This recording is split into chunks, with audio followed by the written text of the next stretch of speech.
Hi guys, me, Rusty78609, Central Texas, USA. This is it.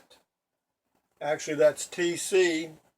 I keep forgetting sometimes that almost 2/3 of my viewers are new viewers, and they don't know who I am. I full-time RV. I've done it for 23 years, and I also go camping in a Prius. I'm 71 years old. It's 4:10 p.m. Central Standard Time. I live in Central Texas, USA. And the temperature outside right now is a nice about 80 degrees. And again, TC's an it. TC is a presence because I tried having a pet. Pet didn't work for me. And that's the way that is. So why am I doing this video? Because I wanted to. What it is, I just returned from a camping trip in my Toyota Prius. I actually go camping in my Toyota Prius, and I sleep in the Toyota Prius. I do not cook when I'm camping. I basically put stuff in an chest and live very frugally. I have, nuts, fruits, and veggies and stuff, and that's about it. Every now and then I pick up some hot food somewhere, but anyway, that's not the purpose of this video either. What I was going to just mention briefly is on this trip that I just got back from, I went into New Mexico. I went to Guadalupe Mountains National Park, and they have two campgrounds there, one at Pine Springs, and then on the other side of the mountain, you go around to one called Dog Canyon, and they're both very beautiful campgrounds. And then I came back through the West Texas area around Alpine, Texas, into Big Bend, close to the Terlingua Ranch. There's a little town there called Studi Butte, and another little, what they call the Terlingua Ghost Town. And there's a resort out there too called Lajitas, a 5-star resort. But Big Bend National Park, I stayed at Chisos Basin. I didn't stay at the lodge. I stayed in the tent camping area.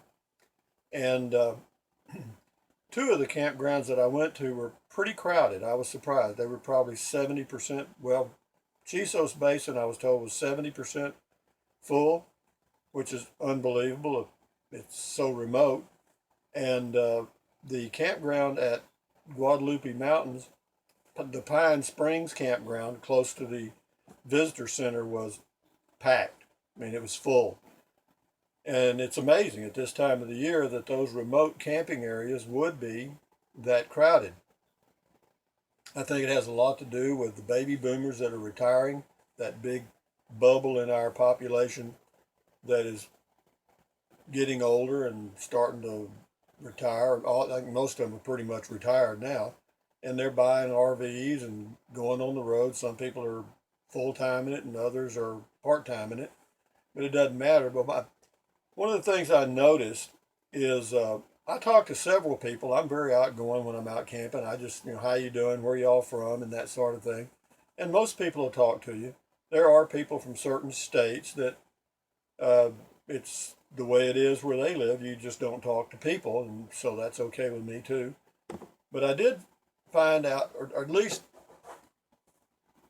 some things occurred to me, because you've got plenty of time to think when you're camping and also driving by yourself, as I was. I didn't take TC with me. So I listened to those conversations that I had. I reflected on them now, and we live in a great country, and we're developing a little bit of a attitude in that the news media will call you a racist if you don't like a certain type of person or whatever. And, I don't like that term. I mean, when you're out there on the road in these campgrounds, there's no racism there. There's none of those, quote, bumper sticker things out there. Everybody I talked to was very friendly and outgoing. They were enjoying Mother Nature. They were going mountain biking or they were going hiking. And there's a lot of good people out here in this world, folks, and I mean a lot of damn good people. And there's always a few, though, always a few. Now, I didn't notice it this time when I was camping, nor have I ever noticed this when I'm camping, but I do notice it. Of course, doing this YouTube channel, I get some what I call negative feedback occasionally, which is okay. I'm bulletproof, and I think that's a sad state of affairs. I mean, how would you like to be the individual that when you see somebody that is really happy and on a high, you want to bring them down? You don't want to be that guy. But our nation is, I think we're on a high. I mean, I think we live in a great place, and the people I talk to are contented. And I know that we are misled and brainwashed in some ways by our news media. And right now we're in this election cycle, the worst one, I guess you'd say, the presidential election. And for me, I wish that we would go to term limits. And that, I mean, limit the presidential term to 6 years with no possibility of reelection. That's it. And for senators and congressmen, the same way. 6 years, you're out. You can't go. That's it.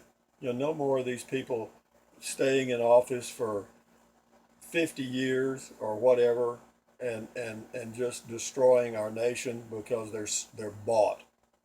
Anyway, the point of this video is to tell you that there are a lot of great things in this nation. A lot. I mean, a lot. There's a lot of great people out there, a lot of friendly people. They're glad to be alive. They're not negative. They're not dwelling on the negative. And they're moving around. They're seeing the sights. And they don't care about all this political crap. And I admire them for that. And I too, am that way myself. I'm not politically active. I don't care. Uh,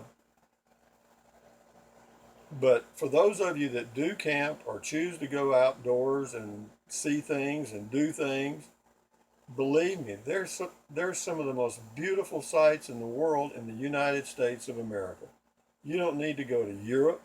You don't need to go to South America. You don't need to go anywhere. You don't need to go to Asia. I promise you, the United States from coast to coast, and believe me, that's a long trip. There's just you could spend your life, and I've spent some of mine going out and seeing what's available here in the USA, and there's a lot to be seen and do and people to meet. And are we different in our own country? God Almighty, yes. I mean, the people in the South and speak a totally different language from the people in the North and the Northeast. And the people on the West Coast, have a totally different attitude than the people on the East Coast. I mean, it's like we live in a series of interconnected countries, not states. And I think what we'll see in the next 20 years, maybe less, is that the U.S. will start to fragment. States will start to secede, just as the same thing that happened to the USSR and other countries. We have more countries now, almost double, or could be more than double, than we had at the end of World War II. And where do those countries come from? It's little pieces of larger countries that decide to go their own way. And it could be for religious reasons or other cultural reasons. But I see the U.S. fragmenting. But again, I just want to give the USA a thumbs up. I do. I mean, even though I see that it's going to change, and things never stop changing, and for political reasons and a lot of different reasons. But overall, I think we still have a good direction. I mean, if Texas secedes and becomes its own republic again, and parts of Colorado do the same thing, and California busts up into 5 separate states, and others will too in the next 20 years or less.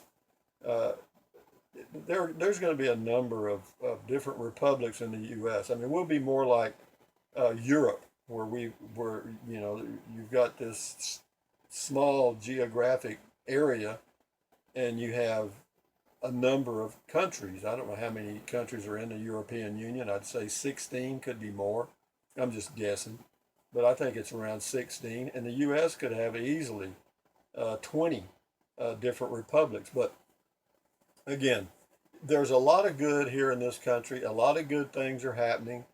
And turn your television off and buy American made products when you can.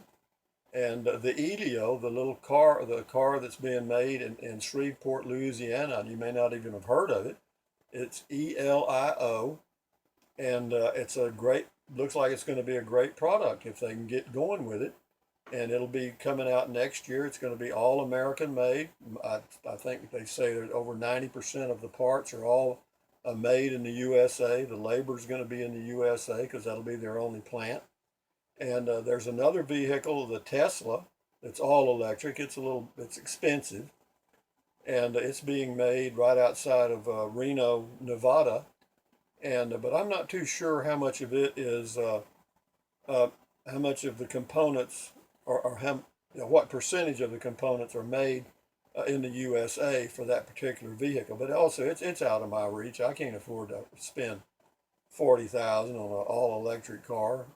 Not the Elio I can afford. It's going to be under $10,000 right now. They've got it priced at 7,300, but I look at that for that price to go up. By the time you add the things you need or want, it comes standard with air conditioning and what do you call it, cruise control, and but by the time you add some things that you might want, it'll be close to 10,000. But that's in my range, okay. But having said all that, think positive if you can, or try to, because I'm 71. Life's too short to be miserable, folks. I guarantee you. I was out there on the road. I sat there in my little red folding chair in Dog Canyon and looked around and listened and thought to myself, how could anybody ever be depressed and say they don't have anything to do in a campground? What is it you want to do? I mean, just sit still and listen. Nature will talk to you. But having said that, I just thought I'd do this short video. It's not really that short, but it's okay. I hadn't done anything today. I've been kind of lazy because I just got back from the trip and I got things squared away and I washed clothes and cleaned the house and did all that stuff just to prove that I'm human. But anyway, TC and I say thumbs up, carpe diem, adios, buy American made products whenever you can, and better than that, buy products that are made where you live if you can. If you can buy from local farmers, buy produce, do it. If there's a local company that produces something that you use occasionally, buy it, and that would help this country a great deal. But anyway, thumbs up, carpe diem, adios, bye bye. Oops, excuse me. Y'all have a good day.